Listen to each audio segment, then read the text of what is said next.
ដល់លោកសេដ្ឋីលោកសេដ្ឋីអាសុកនៅចំភូមិឥឡូវនេះវាខ្លាចជាអ្នកមានហើយវានឹងប្រកបរបរជាអ្នកកាប់អស់ហើយវាតែងតែទៅព្រៃខាងលិចរាល់ថ្ងៃខ្ញុំលើអ្នកភូមិប្រាប់ថាព្រៃនោះគឺជាព្រៃអាត់កំបាំងអាសុកចូលទៅហើយពេលវាចេញមកវិញក៏ខ្លាចជាអ្នកមានតែម្ដងរឿងនេះពិតជាមិនគួរឲ្យជឿមែនលោកសេដ្ឋីខ្ញុំគិតថាព្រៃនោះប្រហែលជាមានមាច្រើនហើយមើលទៅមានហើយប្រហែលជាព្រៃនោះមានអ្វីស័ក្តិសិទ្ធិហើយមើលទៅបានជាមានមាសប្រាក់ច្រើនបែបនេះ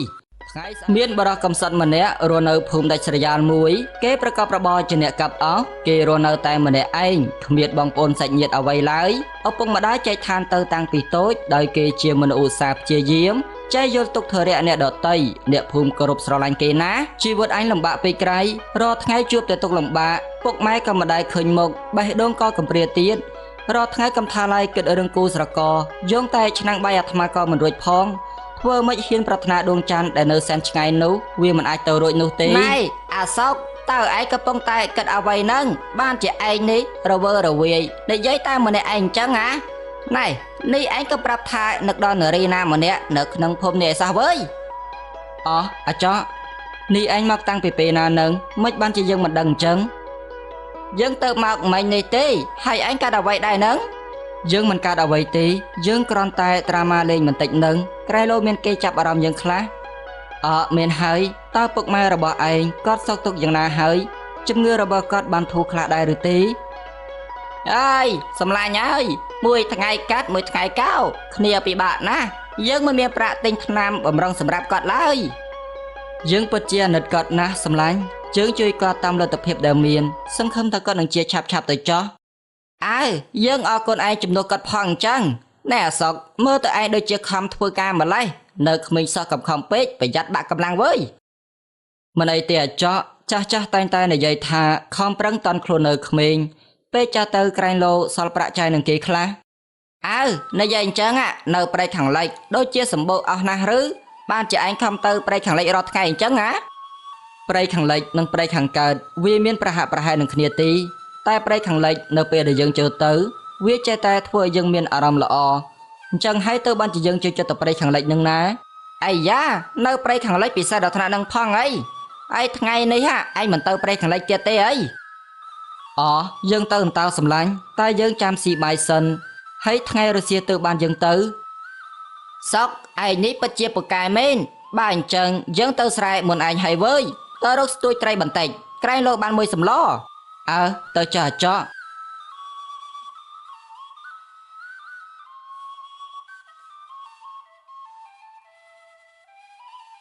ថ្លែងពីសេដ្ឋីម្នាក់ដែលមានទ្រព្យសម្បត្តិស្រុកស្ដាមហើយសេដ្ឋីនោះមានចិត្តលោភលន់មិនសូវធ្វើបន់ដកទានអ្វីប៉ុន្មាននោះទេគាត់តែងតែធ្វើបាបអ្នកភូមិអ្នកណាដែលចម្ពាក់ប្រាក់គាត់ចំណេញណែតាចាន់ឆាប់សងប្រាក់ខ្ញុំមកបើមិនចឹងទេខ្ញុំរឹបអូសផ្ទះតឯងហើយណាលោកសេដ្ឋីអើយខ្ញុំនៅមិនទាន់មានប្រាក់គ្រប់ចំនួនទេចាំពេលដែលខ្ញុំប្រមូលផលស្រូវហើយចាំខ្ញុំយកប្រាក់ទៅសងហើយខ្ញុំនឹងសងគ្រប់ចំនួនមិនឲ្យខ្វះនោះទេមិនបានទេតាចាន់បើចង់ពិនយកពេលសងប្រាក់ខ្ញុំនឹងដំឡើងការប្រាក់1គុណជា2ហើយតើឯងจะពាក់ប្រាក់ខ្ញុំ20,000រៀលដូច្នេះខ្ញុំត្រូវតែដំឡើងការប្រាក់នៅពេលដែលតើឯងសងខ្ញុំគឺ28,000រៀលហេតុអ្វីក៏ការប្រាក់ខ្ពស់ម្ល៉េះលោកសេដ្ឋីខ្ញុំគ្មានប្រាក់ឯណាសងលោកច្រើនយ៉ាងនឹងទេ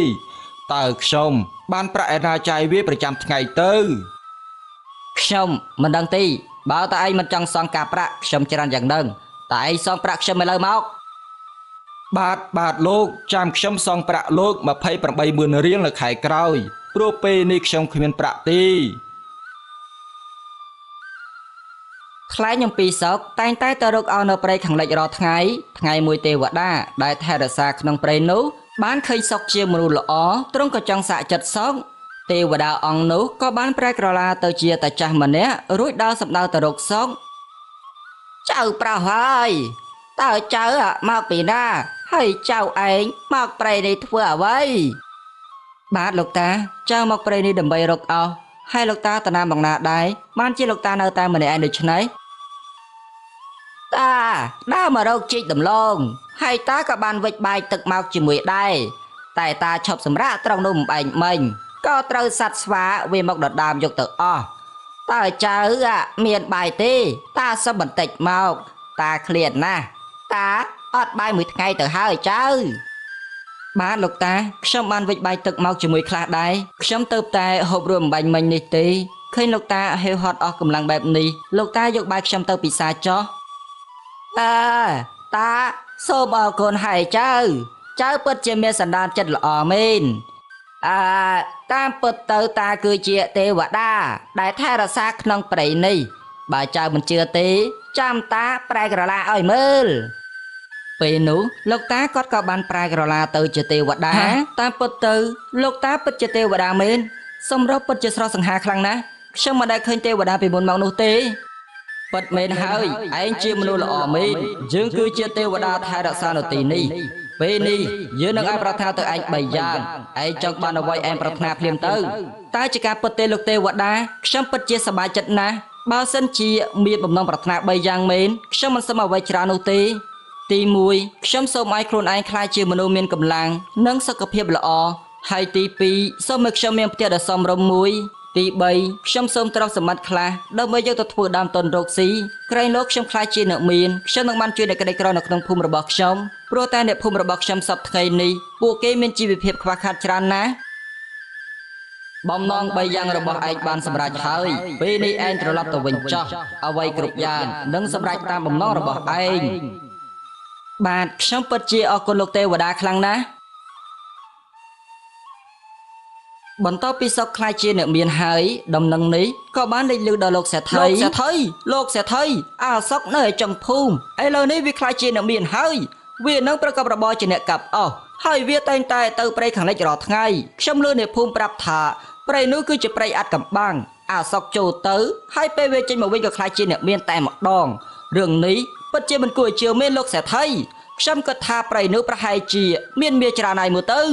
មានហើយប្រហែលជាព្រៃនោះមានអ្វីស័ក្តិសិទ្ធិហើយមើលទៅបានជាមានមាសប្រាក់ច្រើនបែបនេះថ្ងៃស្អែកនេះឯងត្រូវតែរៀបចំបាយទឹកចំណែកយើងនឹងខ្លាយមកឡំខ្លួនជាអ្នកកាប់អស់ហើយទៅព្រៃនោះដែរពេលនោះយើងនឹងខ្លាយជាមហាសេដ្ឋីហើយដោយសេដ្ឋីមានចិត្តលោភលន់ក៏បានធ្វើជាអ្នកកាប់អស់ហើយធ្វើដំណើរទៅព្រៃនោះតែម្នាក់ឯងដើម្បីបានមាសប្រាក់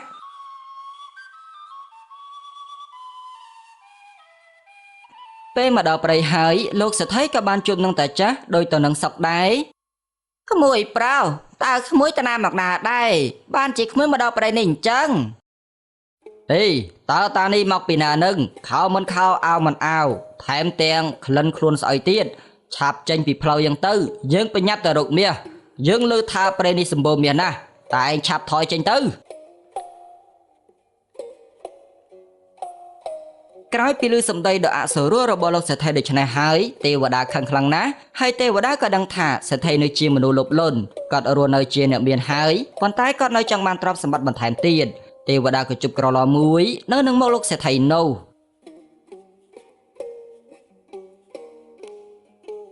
អាយ៉ានេះប្រហែលជាក្រឡមាសហើយមើលទៅមិនកាទីប្រកាសជាទេវតាប្រទានមាសឲ្យមកយើងហើយយើងមិនអាចនៅទីនេះទៀតបានទីខ្លាចតែមានចៅវាឃើញវានឹងផ្លន់មាសរបស់យើងអស់បើអញ្ចឹងយើងយកក្រឡនេះទៅផ្ទះសិនបន្តពីនិយាយហើយលោកសេដ្ឋីក៏បានយកក្រឡនោះទៅផ្ទះរបស់គាត់ពេលទៅដល់ផ្ទះលោកសេដ្ឋីក៏បានបើកក្រឡនោះមើលក្រឡនោះមិនមែនជាក្រឡមាននោះឡើយវាមានសត្វតែពស់ទៅវិញអត់ទេនេះគឺជាសត្វពស់ទេកុំចាក់ខ្ញុំអីអូយឈឺណាស់ជួយផងចាប់តាំងពីថ្ងៃដែលលោកសេដ្ឋីអស់ជីវិតទៅអ្នកភូមិរស់នៅបានយ៉ាងសុខសាន្តដោយគ្មានអ្នកណាមើលងាយជាចាន់ពួកគេទៀតនោះទេ